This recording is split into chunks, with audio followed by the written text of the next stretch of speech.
this is me. This is what I wanted the MMA little rant that I did actually be. You know, I went off on a big, huge tangent, and I messed a bunch of stuff up when I did that video. But I think I got the point of it. I suppose people got what I was trying to say. But the point of the video was actually to hype the Affliction pay-per-view, which I had not heard about until a couple of weeks ago. And then once I heard about it, I fell in love with this card. This is the type of... This reminds me so much of a Pride card. It's not even funny, particularly the excellent Pride cards. And I'm sure there's guys out there that can probably name some events, because like I said in the other video, I haven't really followed MMA in probably at least a year, when it was pretty evident that UFC was going to drop the ball when they took over Pride, that I kind of threw up my hands and went, screw this, I'm done. I'll find something else to do.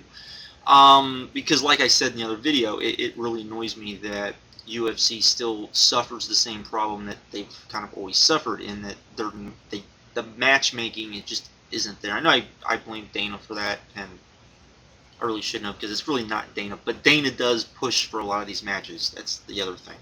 And the matchmaking just, it doesn't hold its water, in my opinion. I think that's one of the things that, when Pride went under, they should have looked at Pride and said, okay, what did they do that worked? Okay, well, we know what they did that didn't work, and that was getting in bed with the Yakuza. So, for those of you who don't know, that's why they went out of business. It was because they were backed by the Yakuza. People found out about it, and they lost their TV deal, and that's the big reason why they went out of business. So don't do that. But, there's no reason why they couldn't sit there and say, okay, we didn't do a good enough job of setting up matches, so let's see what they did to it and try to take their lead from it. Because, even though I think that sometimes talent-wise, UFC would put on better cards, the cards weren't as good because they weren't putting the right guys against the right guys. Where Pride could put a guy that was completely sucky against a guy that was, probably just, he needed a fight, but, there wasn't a place for him really on the card, but they wanted to put him on the card. Sylvia was like that a lot in Pride. And, he'd kill some guy that, no one really cared about, but for whatever reason, they always found somebody that they knew could give him a good match. At least a somewhat of a competitive match where at least for a second you thought, okay, maybe this guy could beat him. UFC, just for whatever reason, just can't seem to do that. I don't know if it's because of the U.S. crowd and because of it being in the U.S. or what it is, but they've never been able to do that.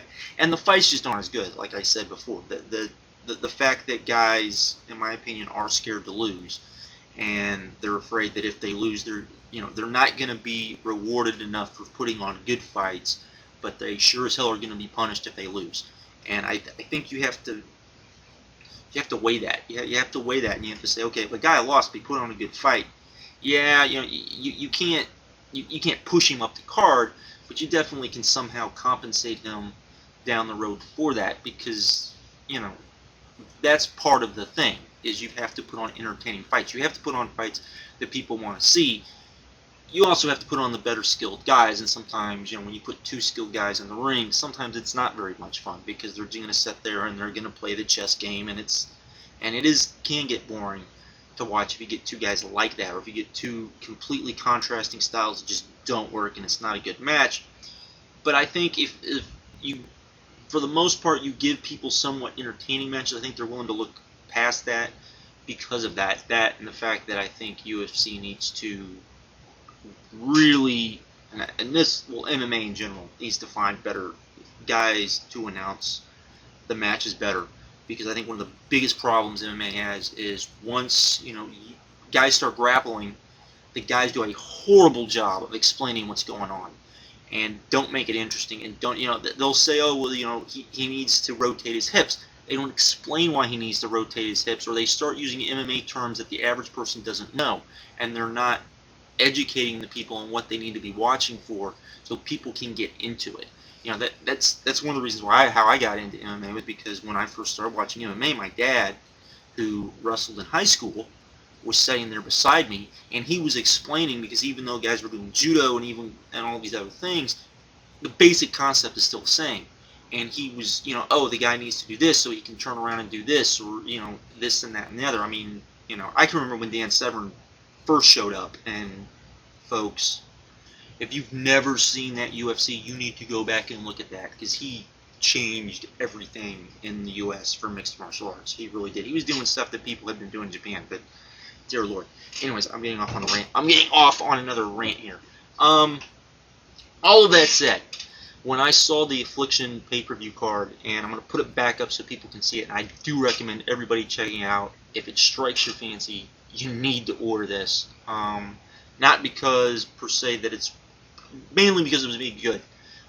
There's already lots of rumors that there's no way they're going to make their money. I don't think they're going to make their money back either, because you have too many of the top guys in the world, particularly the top heavyweights, on this card, that they would have to do such buy rates. It's not even funny. Megadeth is going to be putting on some sort of show during this as well, which, you know, that's not a bad thing.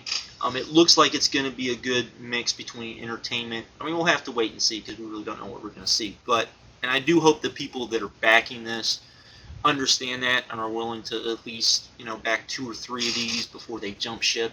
I don't think that's the case, so we'll probably only get 1 of these. But folks, check this out. If you like MMA, I have a feeling you would love this. This, like I said, when I first saw this card, it just was like, wow, it's a Pride card. I mean, that's really how I felt about it. Is that I felt it was very much a Pride card, and I have missed Pride so much, so much. I mean, I'll be honest. On Fox Sports Net, I watched the old Pride matches, and I sat there and I go, why can't UFC be this? It really boggled. And I understand they're showing the best ones, but they also show ones that aren't the best, and it's still like, why can't UFC be this entertaining? It's just one of those things. Maybe I'm biased. I don't know, but it just really amazes me. You know, there's a lot of fights on this that should be really good. I would even say the stuff that's on the 2 fights that they are advertising to be on Fox Sports Net, I think actually look pretty good for TV fights. We might see some other ones. The stuff that's not on TV, even that stuff looks good, in my opinion. This is a solid card. Really makes me wish I was in Southern California, because I would go to this thing in a heartbeat. This looks just amazing. Even though I think they're going to fight in a ring, which doesn't really bother me too much, instead of a cage. I know some people kind of on that. But I would say check this out and see if you like it, because I really feel like this is going to be something fun to see. Particularly if you've never seen Fedor before. If you've never actually seen him fight, you owe it to yourself to see him. He is the real freaking deal, and anyone that has seen him fight will tell you he is the real freaking deal. He can go out there and really go at it. There's a reason why people consider him not just the top heavyweight in the world, but one of the pound-for-pound best fighters in the world. And when you're talking about a heavyweight, you know, you shouldn't be saying it. You shouldn't be saying a heavyweight is one of the pound-for-pound best fighters in the world. You just shouldn't. It's kind of an oxymoron. But with him, you do. So again, you know, I've got the link up in the description. Check it out. See what you guys think. If it looks like something you think you would like, this is a loaded card, folks. This is a loaded card. I'm sure there's guys that have followed MMA over the last couple of years. They've known this a lot better than me. But off the top of my head, I can't think of a card that's been this loaded in maybe 3 years, maybe longer. I'm sure, like I said, I'm sure there's other guys that could point to a card, but this is sick, folks. And even though I don't think they're going to make their money, we may never see them again. That within itself, I think, is reason enough to just check this out and see what they're going to put on, and hopefully they put on a good, entertaining show. Check it out. I'll check you guys later. Have a good one.